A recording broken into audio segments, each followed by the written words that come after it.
Alhamdulillah wahdah sadaqa wa'dah wa nasara 'abdah wa a'azza jundahu wa hazama al-ahzaba wahdah. Ashhadu an la ilaha illallah wahdahu la sharika lah, la na'budu illa iyyah, wa ashhadu anna sayyidana wa nabiyyana Muhammadan abduhu wa rasuluhu la nabiyya wa la rasula ba'da. Allahumma fasalli wa sallim ala rasulillah Sayyidina Muhammad ibn Abdullah miftah babi rahmatillah wa ala alihi wa ashabihi wa mawalah, la hawla wa la quwwata illa billah. Amma ba'du fa ya ibadallah, usikum wa iyaya bitaqwallah wa ta'atihi la'allakum tuflihun. Kama qala ta'ala fi kitabihil aziz,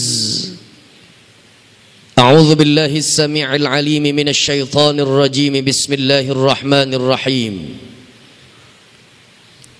Ya ayyuhalladzina amanu taqullaha haqqa tuqatih ولا تموتن إلا وأنتم مسلمون فقد فاز المتقون فقد فاز العابدون المخلصون. Ma'asyiral muslimin, sidang Jum'ah yang dimuliakan oleh Allah Subhanahu wa taala. Alhamdulillah tsumma alhamdulillah. Puji dan syukur kehadirat Allah Subhanahu wa taala. Pada kesempatan siang ini Allah masih saja memberikan kepada kita satu tanaman kebaikan. Dimulai dari Allah Subhanahu wa taala memberikan pupuk iman. Allah tanamkan untuk kita keyakinan al-Islam.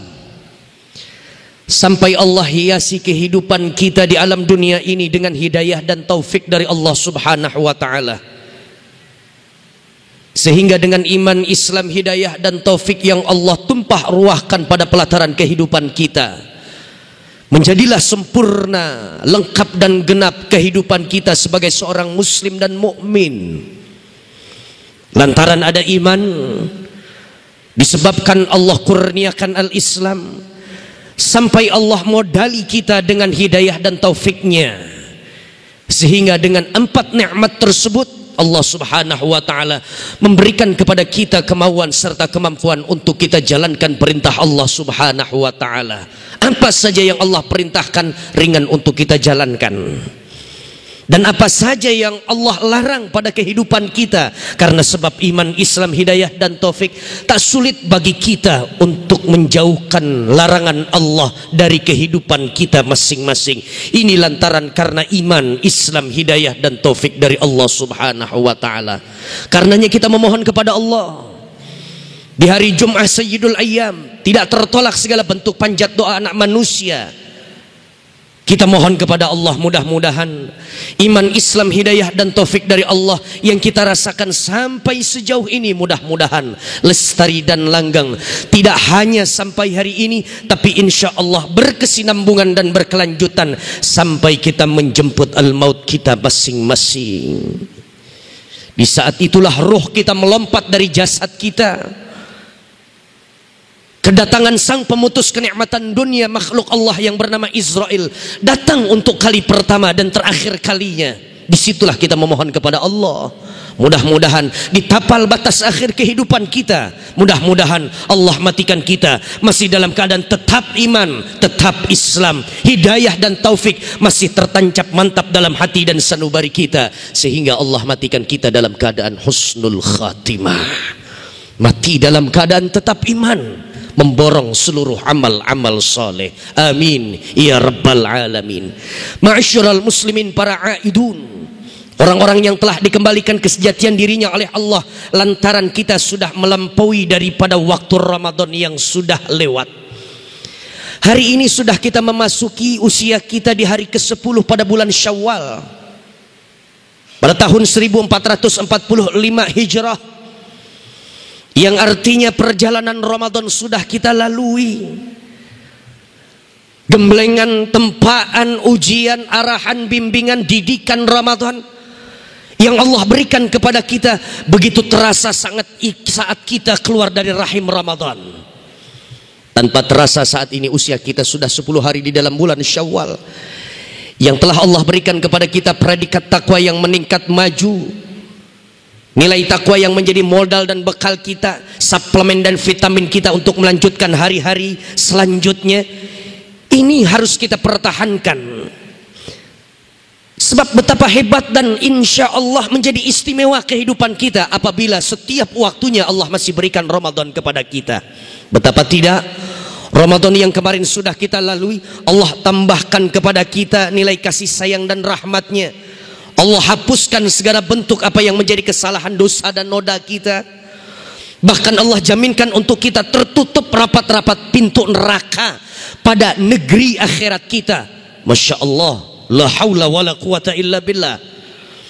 Begitu selesai daripada rahim Ramadan, putih pula kita dibuatnya oleh Allah subhanahu wa ta'ala, dibersihkan oleh Allah subhanahu wa ta'ala. Nggak ada lagi catatan dosa, nggak ada lagi catatan kemaksiatan. Ditipeknya oleh Allah dengan diperintahkannya para malaikat-malaikat, para pesuruh-pesuruh Allah, hapus itu catatan amal buruknya orang-orang yang baru saja menjadi alumnus dan lulus-lulusan dari rahim Ramadan. Tapi pertanyaannya satu, setelah kita lewati 9 hari sudah di dalam bulan Syawal, sekian puluh bahkan ribuan detik sudah kita lalui setelah kita keluar dari Ramadan, berapa banyak kemaksiatan yang sudah kita torehkan lagi di pelataran kehidupan kita selepas Ramadan kemarin. Berapa banyak kemaksiatan yang sudah kita pertontonkan di hadapan Allah setelah kita keluar dari Ramadan. La haula wa la quwata illa billah. Ini pertanyaan yang setiap kita harus mampu menjawabnya secara baik dan benar. Kemarin yang sudah dicuci bersih di laundry kita oleh Allah subhanahu wa ta'ala, sejauh mana kemampuan kita untuk mempertahankan jernihnya, sucinya, bersihnya. Bukan hanya outfit tampilan luar kita, tapi batin kita yang kemarin sudah dibersihkan oleh Allah, di steam habis-habisan oleh Allah. Adakah sampai saat ini batin kita masih suci, bersih dan jernih? Atau sudah ada nuktah, noda hitam yang mulai menutupi kejernihan hati kita dan daya berfikir kita? La haula wa la quwata illa billah. Disinilah khatib ingin menyampaikan pada mimbar yang mulia, agar jangan sampai terlewat kita oleh semangat Ramadan yang kemarin sudah kita pupuk sekian lamanya, 29 hari sebulan suntuk. Apa pesan Ramadan?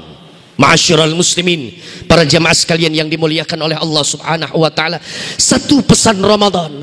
Di saat Ramadan datang, asyiknya kita, bermesraannya kita, mengharu birunya kita umat Islam, masuk ke dalam masjid, musola, rumah utama umat Islam.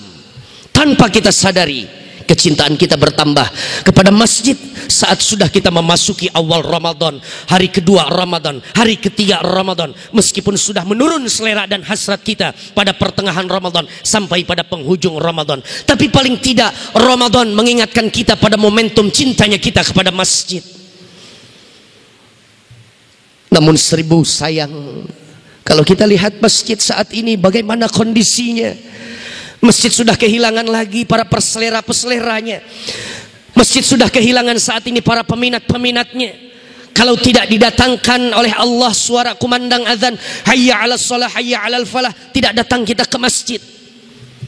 Majelis-majelis taklim sudah mulai kita meregangkan lagi saf-saf kita.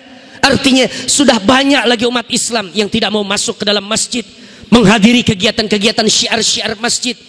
Betapa lagi hadirnya kita di dalam majelis ilmu, majelis yang sangat disuka, majelis yang sangat disuka oleh Rasulullah sallallahu alaihi wasallam. Masjid, masjid dan masjid. Ayo umat Islam, ini adalah rumah utama kita, rumah utama umat Islam. Bagaimana bisa kita katakan ini masjid musola sebagai rumah utama umat Islam? Bagaimana dengan rumah yang kami bangun Ustadz? Dengan sekian miliar kita rogoh kocek kantong kita. Kita beli material yang bagus di atas tanah hektaran. Kami bangun ini untuk keluarga kami, istri dan anak-anak kami bercengkrama di dalamnya. Bukankah ini adalah rumah utama kami? Tidak, demi Allah. Rumah yang kita bangun dengan uang kita sendiri, dengan keringat kita sendiri, dengan energi dan tenaga kita sendiri. Itu adalah rumah singgah kita. Lantas apa rumah utama umat Islam? Masjid.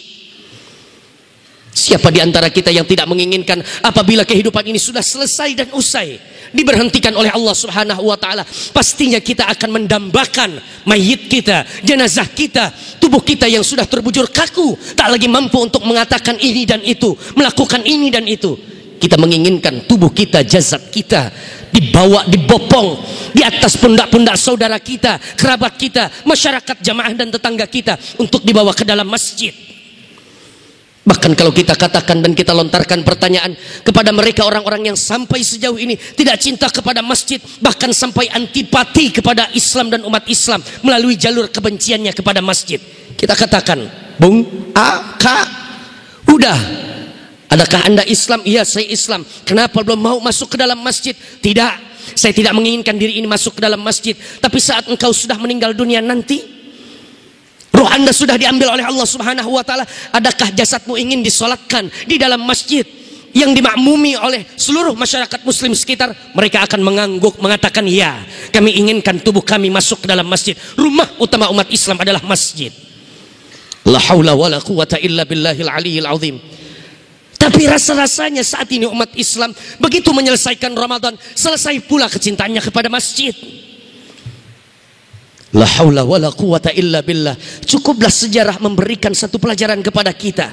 Perjalanan Rasul dari Mekah ke Madinah pada proses hijratun Nabi, berpindahnya Nabi dan juga para sahabat dari kota Mekah ke kota Madinah, mempertahankan nilai keimanan sahabat yang ada di kota Mekah, kemudian sampai melebarkan sayap dakwah al-Islam ke kota Madinah, dilakukan oleh Rasul dan para sahabat. Lihat bagaimana Rasul punya sikap. Saat Rasul sudah sampai di kota Madinah, Rasul langsung bertanya kepada kaum Ansor, penduduk asli kota Madinah, wahai sahabatku Ansor, di mana ada sebidang tanah? Yang sebidang tanah itu tidak ada bangunannya sama sekali. Ya Rasul, ada di sebelah sana. Lalu kemudian pertanyaan kami, untuk apa ya Rasul?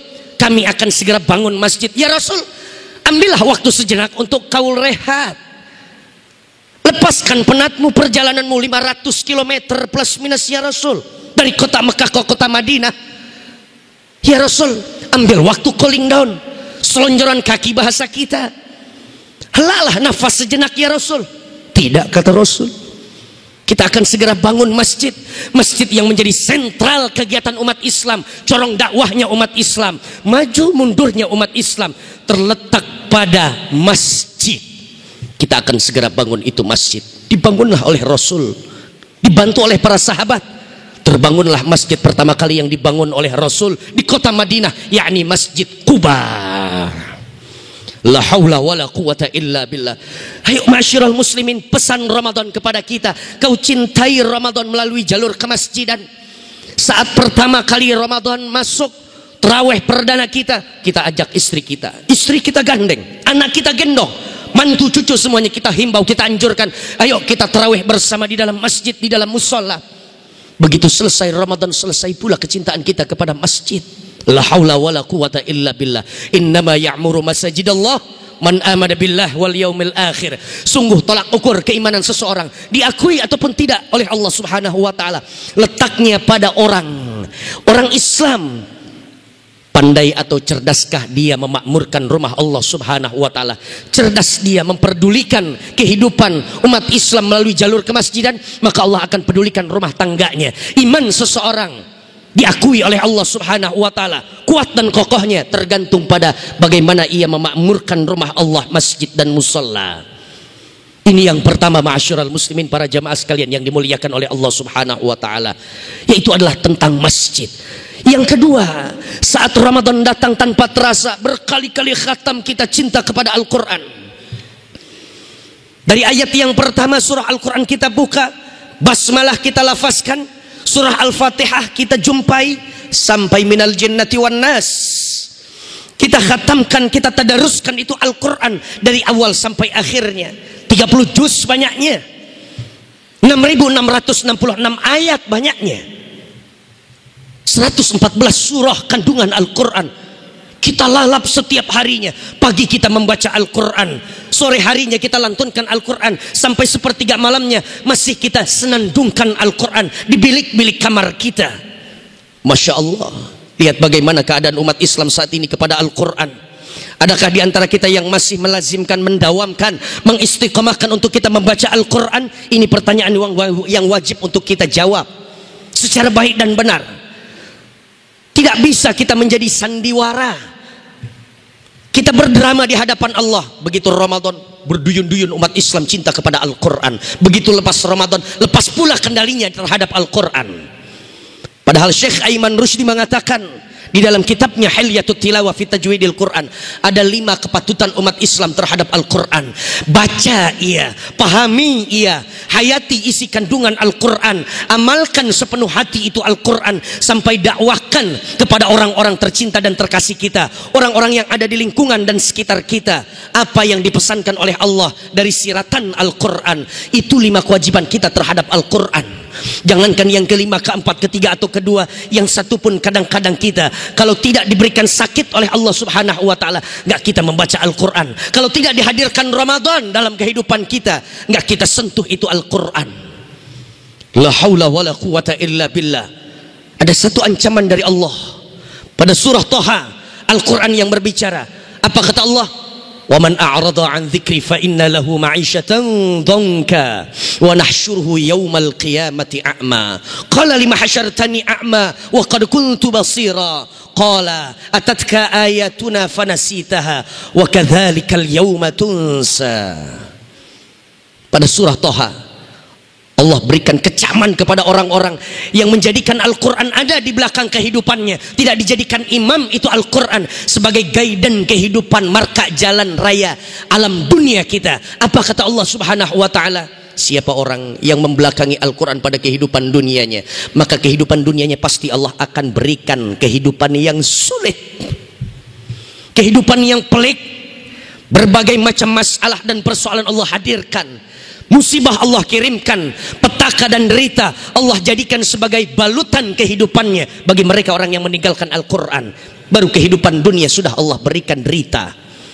Lalu kemudian apa dinyatakan oleh Allah pada kehidupan negeri akhiratnya? Wa nahsyuruhu yaumal qiyamati a'ma.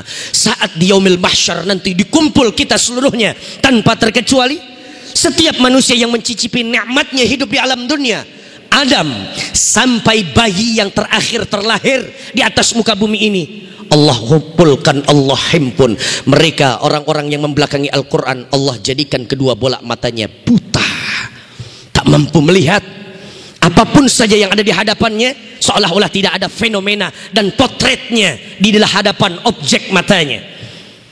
Kemudian mereka berkomplain di hadapan Allah, mereka interupsi di hadapan Allah. Ya Rabb, bukankah tempo lalu di alam dunia kami mampu melihat? Kau jadikan kedua bola mata kami berfungsi sesuai dengan kerjanya. Kami bisa melihat pemandangan yang indah. Kami mampu melihat dan memandang apapun saja yang kami persaksikan di hadapan kami. Kata Allah, betul. Lalu kemudian kenapa saat ini kami buta di yaumil mahsyar ya Allah? Apa jawaban Allah? Begitulah keadaanmu saat di alam dunia. Kuhadirkan Al-Quran tanpa kau baca. Kutitipkan isi kandungan Al-Quran tanpa kau hayati dan kau pelajari. Kuberikan perintah untuk kau amalkan Al-Quran, tapi kau tidak jadikan undang-undang Al-Quran sebagai undang-undang yang berkedudukan paling tinggi di atas apapun itu undang-undang yang dibuat oleh manusia. Hari ini kujadikan matamu buta, kata Allah Subhanahu wa ta'ala, sebagaimana kau butakan matamu terhadap ayat-ayatku Al-Quran tempo lalu di alam dunia. La haula wala quwata illa billah. Jangan tinggalkan semangat Ramadan. Selesai Ramadan bukan artinya selesai pula ibadah kita di dalam masjid. Selesai Ramadan bukan artinya Al-Quran pun kita tinggalkan dan kita lemparkan. Orang Betawi bilang disangserangkan kembali di tempat semula itu Al-Quran. Tidak. Semangat Ramadan sejatinya ini adalah untuk menjadikan modal dan bekal kita mengarungi kehidupan di 11 bulan setelah bulan Ramadan. Al-Quran dan juga masjid sebagai patokannya. La haula wala quwata illa billah. Ini yang dapat khatib sampaikan. Mudah-mudahan Allah Subhanahu wa ta'ala tetap memberikan keistiqomahan kita untuk kita memakmurkan masjid. Kita beriktikaf bukan pada soal 10 terakhir Ramadan lagi. Ramadan sudah selesai, tapi iktikaf kita gelorakan bersama, kita semarakkan kembali, kita syiarkan apa saja yang ada di dalam kegiatan masjid. Yuk sama-sama kita ramaikan dan kita hidupkan. Kalau bukan karena umat Islam, tidak akan pernah mungkin non-muslim, siapapun dan apapun agama dan sesembahannya, akan memeriahkan ini masjid kalau bukan umat Islam itu sendiri. Dan kita berdoa kepada Allah, mudah-mudahan Al-Quran kita menjadi dustur, undang-undang, aturan main yang terus kita berikan pada posisi paling atas, kedudukan yang paling terhormat. Mudah-mudahan Al-Quran menjadi syafaat untuk kita nanti ketika kita sudah berhadapan di hadapan Allah pada hari kiamat, yang tidak ada lagi syafaat melainkan daripada syafaat Allah, syafaat Rasul, syafaatnya Al-Quranul Karim. Barakallahu li wa lakum fil Quranil azim, wa nafa'na wa iyyakum bima fihi minal ayati wa dzikril hakim, wa taqabbala minni wa minkum tilawatahu innahu huwal ghafurur rahim. Aqulu qawli hadza wa astaghfirullahal azim li wa lakum wa lisairil muslimina wal muslimat wal mu'minina wal mu'minat fastaghfiruh innahu huwal ghafurur rahim wa ya najatat taibin. Allahumma salli wa sallim ala sayyidina Muhammad wa ala ali sayyidina Muhammad.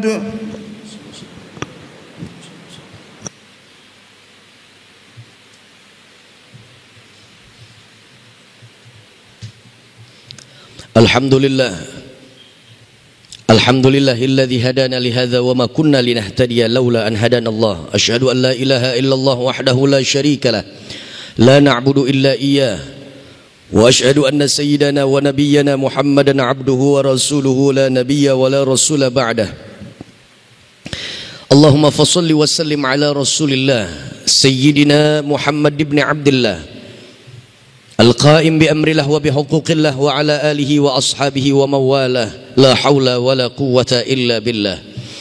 أما بعد فيا عباد الله أوصيكم ونفسي بتقوى الله كما قال تعالى في كتابه العزيز أعوذ بالله السميع العليم من الشيطان الرجيم بسم الله الرحمن الرحيم يا أيها الذين آمنوا اتقوا الله ولتنظر نفس ما قدمت لغد واتقوا الله إن الله خبير بما تعملون. وقال جل وعلا إن الله وملائكته يصلون على النبي يا أيها الذين آمنوا صلوا عليه وسلموا تسليما. اللهم صل على سيدنا محمد وعلى آل سيدنا محمد كما صليت على آل إبراهيم وعلى آل إبراهيم وبارك على سيدنا محمد وعلى آل سيدنا محمد كما باركت على آل إبراهيم وعلى آل إبراهيم إنك حميد مجيد.